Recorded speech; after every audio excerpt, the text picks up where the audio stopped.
Hello everyone, Jakekub here. Today I am going over the Paradox UHC Season 1 intro. This thing right here.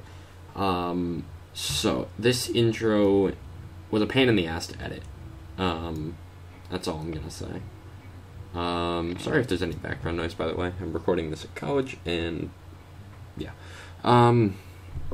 So I don't really know where to begin. This intro, there's a lot going on with it. It's definitely one of the more complicated intros I've made. While I was in the process of making this intro, the first thing that I wanted to pick out was the song. I knew that I wanted to edit an intro to a hard rock song, like metal. I wanted to edit to something hard. And Bacon or Sam, he said that I was fine, so I went and picked out this song. My first motivation for this intro actually came from the music video of the song. So the name of the song is Doomsday by Architects. And if you look at the music video, which is in the description of the Paradox UHC, or maybe I'll overlay a video of it here,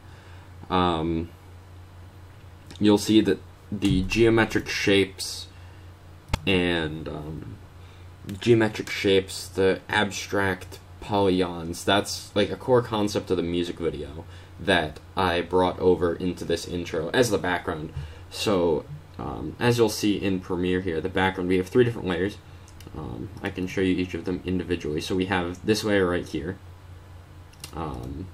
Next up we have this layer right here, which is more the abstract shapes. And then lastly we have this one, which is kind of the geometric stuff. I don't know. And all 3 of them blended together with the soft light and overlay blending modes. I can change this to soft light and that'll appear more, which I wanted that layer to be more subtle. So that's why I went for overlay. Blending modes are very useful for anyone that does edit in Premiere. Use these. They make your backgrounds infinitely better. Yeah. Alright, so anyway, let's start with the intro. So we just have fades on the start of these. We have all 3 of these clips. And they all just, it's a Gaussian blur. So it starts at a Gaussian blur of 60, and it actually, I didn't realize that, it actually increased. I think it was just supposed to go from 60 to, yeah, it was just supposed to go from 60 to 50, but for whatever reason, it got more intense. Yeah, okay, so it worked on the bottom 2, but not this top one, I guess. I don't know. Either way, it's a Gaussian blur.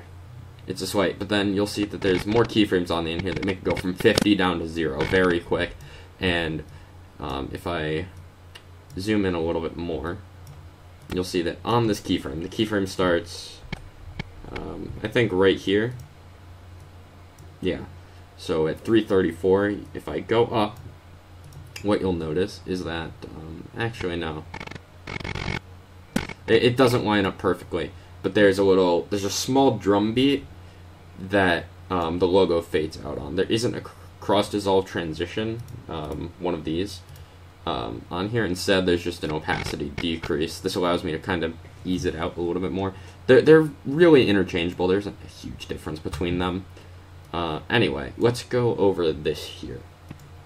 So you'll see that I have the Paradox logo here twice, but I also have this free stock video clip, which you'll notice is the background that I use.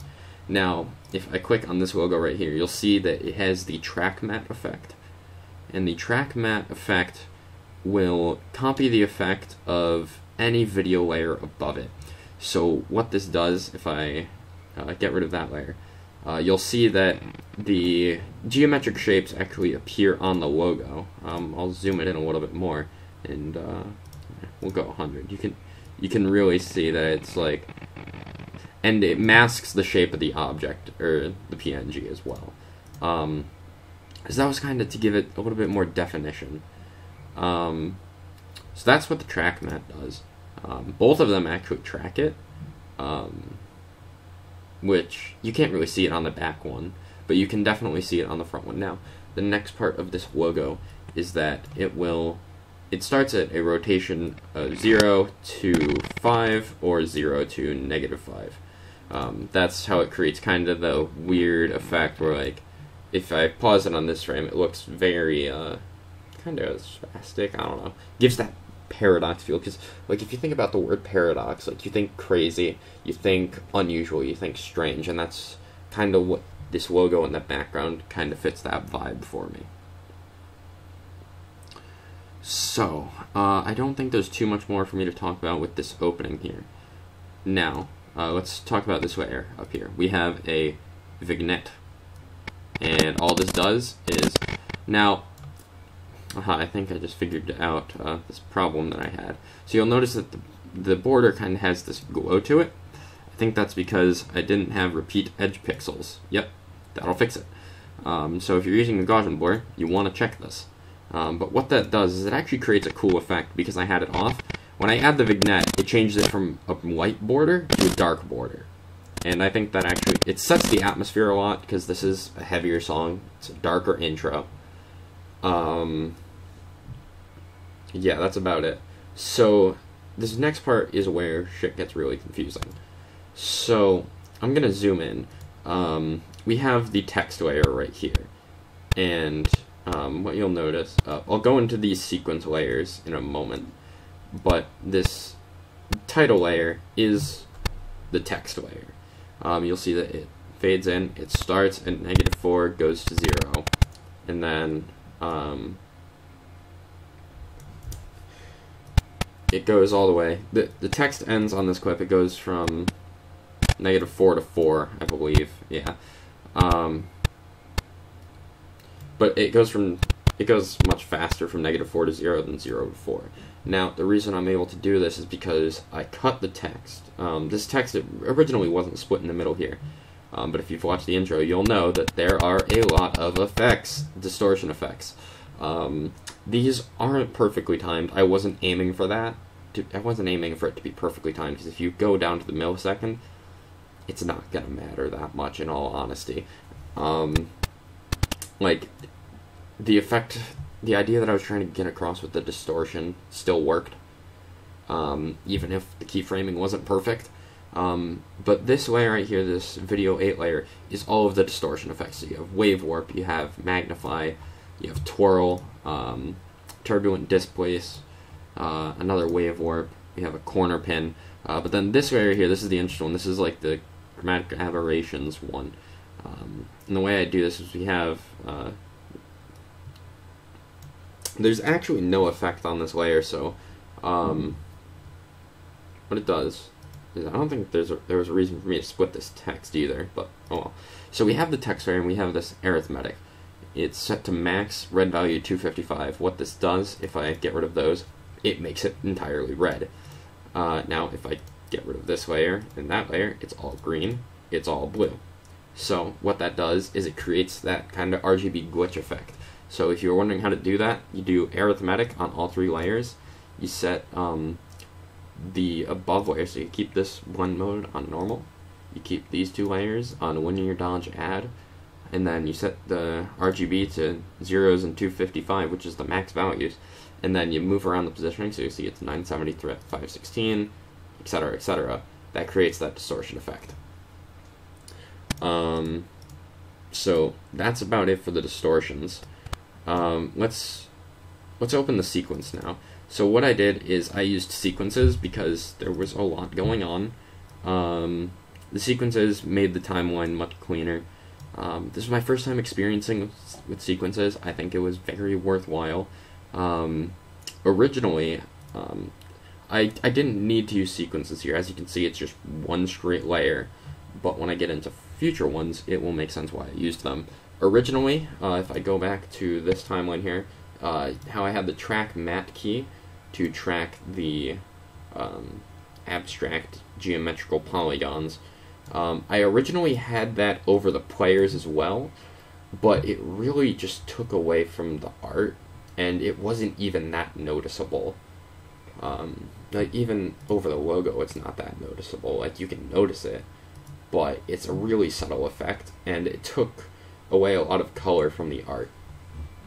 So anyway, let's go over the art. So it starts with the art is gonna scale down, and rotate. Then this one is gonna scale up and rotate.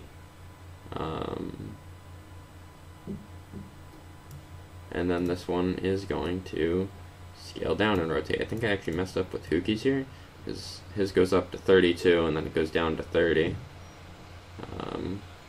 Yeah, that's a mistake on my part. You discover these things sometimes.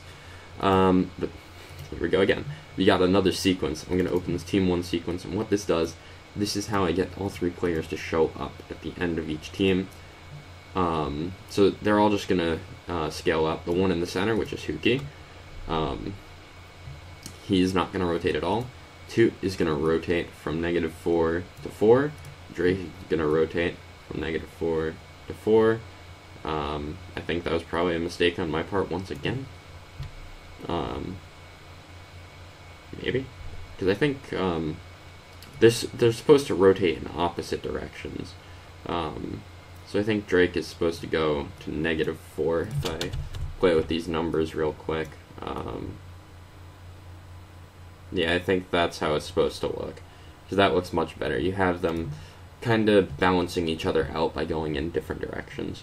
That's about it for that first sequence. This Hookie, it's just more of the same text, more of the glitch trend distortion effects. And then let's go onto the text for the teams. So what's going to happen is we have title 01, which again, I made a lot of mistakes. There was a lot going on in this intro, so I definitely missed a few small things, but I don't think it was really noticeable, all these mistakes that I made. So anyway, let's go over this. So this text starts at a scale of 50, but it also starts off the screen. So it's going to come in from the side. It has a directional blur on it, 90 degrees. It has brightness and contrast on it, which isn't going to matter till later. So if I open this text file, the one difference you'll notice between the text here versus over here is that there is a outer glow. So if I open this text file here, and I go to, we have the outer stroke, which gets the team color, and then we have a shadow. So if I get rid of the shadow, you'll see, yeah. The spread is really what makes it work. The spread makes it spread out. Self-explanatory. Yeah, that's about it. So it's gonna go from left to right. For each team, it goes left to right. And then what happens is on the drum beat, when this comes in, is there's gonna be a hard brightness flash. So it goes from 0 to 50. Boom, boom, boom. And at the same time, the scale also increases from 100 to 110, so you get the boom, boom, boom.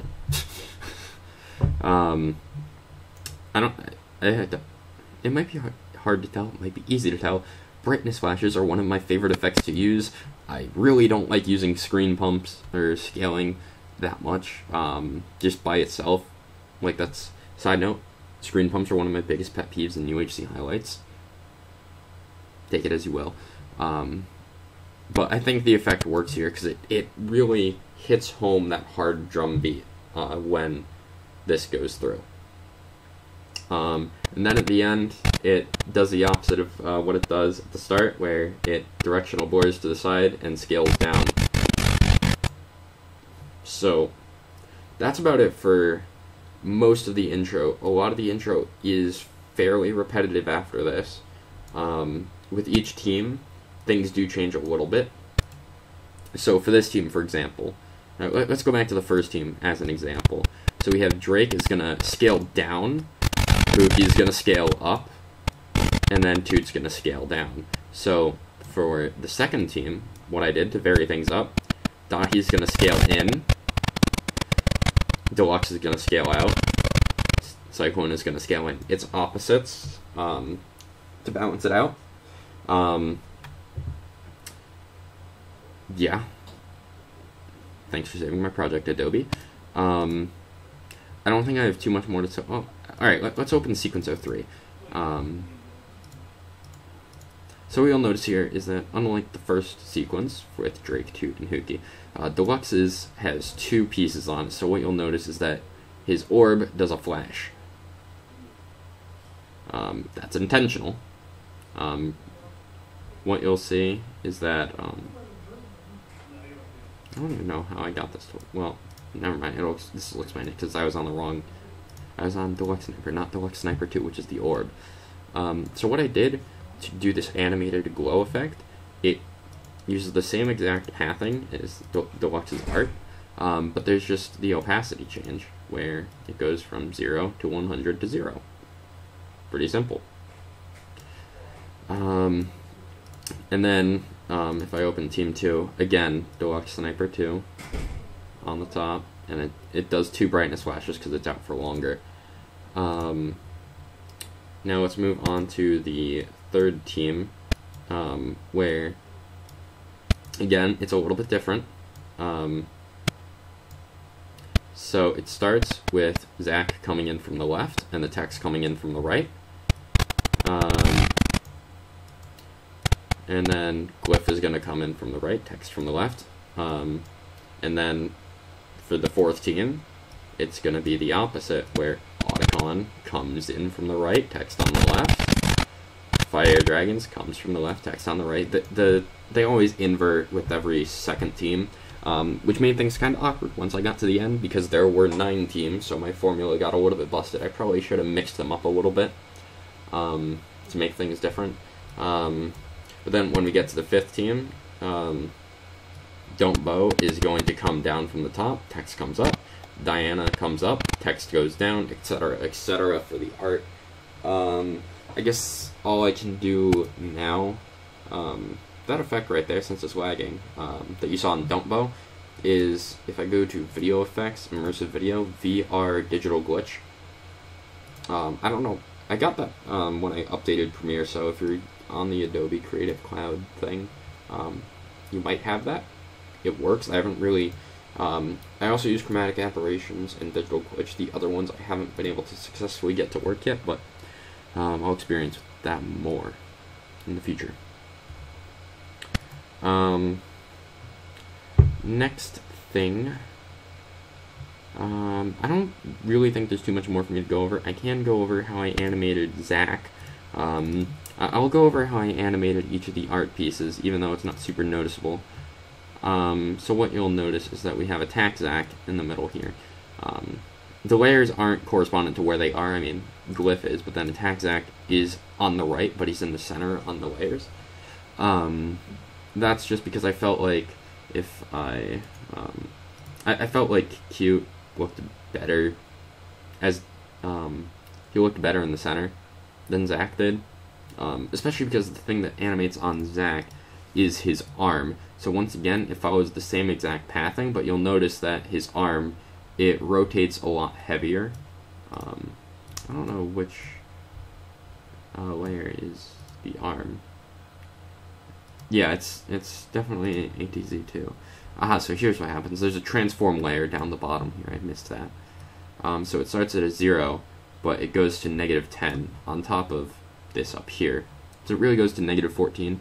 It doesn't look perfect. Like if I zoom in to 100 right over here, and if you want to watch the arm, you'll see that it's not perfect, but it's still some art animation. Thanks to Danny for sending me the things in separate layers as well. Did I miss anyone on this team? Nope, that was Deluxe. Let's go on to the 4th team, because no one was animated on the 4th team, but when we get to Don't Bow, this is where stuff gets interesting. Don't Bow had 4 different layers. So each of the art pieces, notice Sans Undertale, by the way, I just noticed what that said. That's a nice little Easter egg right there. This has 3 different layers. So Don't Bow 1 is the actual character, and then 4, 3, and 2 are each of the arms coming out of whatever the fuck it is. And each of them move separately. It's a lot of... It follows the same thing, but the rotations are just different, really. They all only rotate in one direction, whereas if I get over here, you'll notice that they move kind of back and forth on the full team thing. Yeah, this project is very laggy, by the way. So I'll just click on Don't Bow 4 as an example. So it'll start at 0. It'll start at 0, make its way up to like 9, and then go back down. If I go to Don't Bow 3, yeah, this is laggy.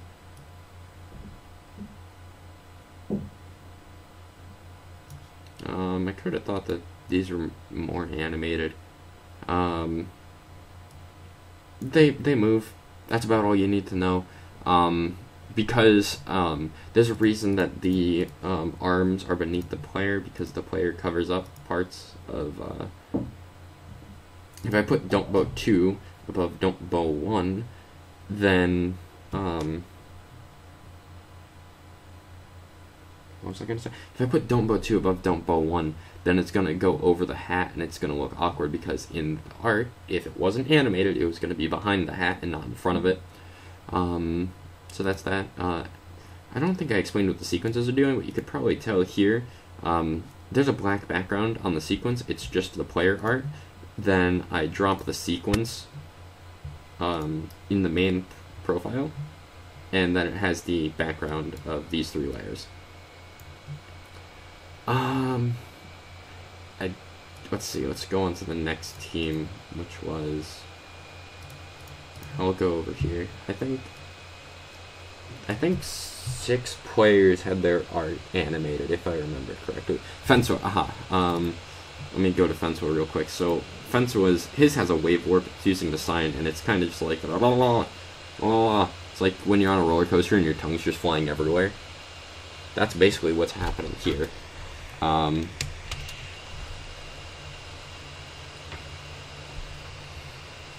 That's basically what's happening on Fencer's art. Don't really have too much more to say about that. The wave warp kind of just does its thing by itself. There's no animation to it. It just works. Important thing to notice is wave speed is set to 5. It defaults to 1. If I reset it back to 1, we'll see if I can get it to load, but it is going to look a lot slower.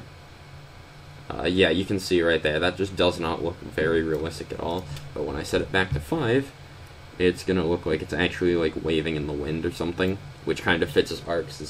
Yeah, I don't know. It fits the art. Let's go back. Yeah, you can see this project is very laggy. Sequence 08, show me what you are. Zika, his eyeballs are gonna move. So we have Zika 1, 2, and 3. 2 and 3 are the eyeballs, and they move separately. You'll see that the position.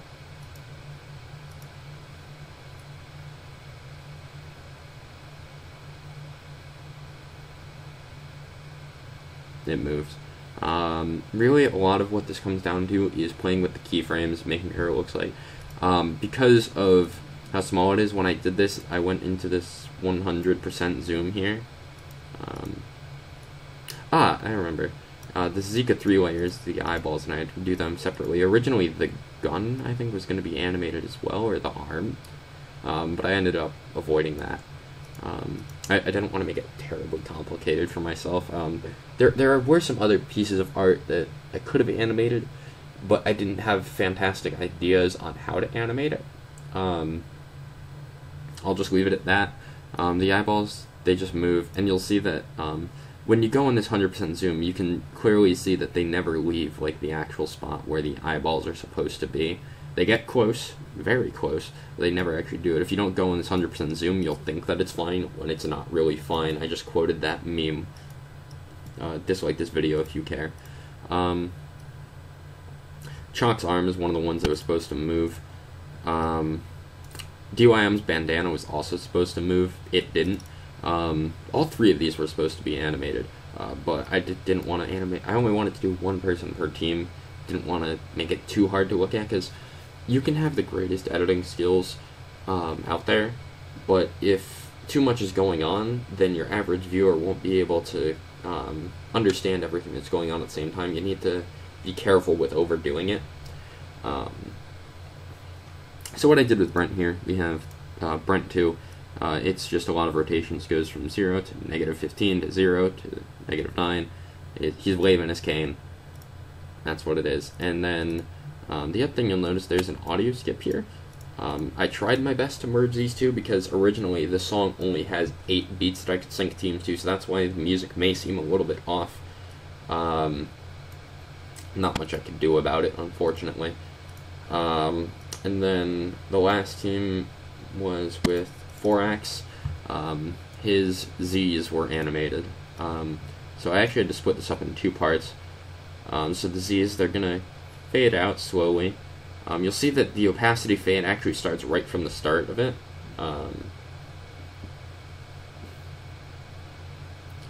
And it also scales up. Same thing on the second Z's.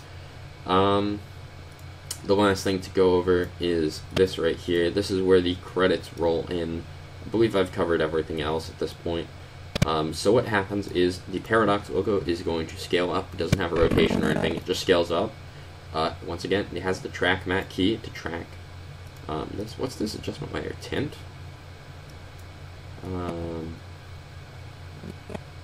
I know why. I used this tint as a cross dissolve. Because if I put a cross dissolve on all of these, it didn't fully work the way I wanted it to. So this adjustment layer right here is my alternative for a fade out. So if any of you ever want to, there's a lot of ways to be creative, like with Premiere or with Vegas even. Like, you can just have like a solid black color, and if you put like a fade in on it, then it's gonna fade out because you're going to full black anyway.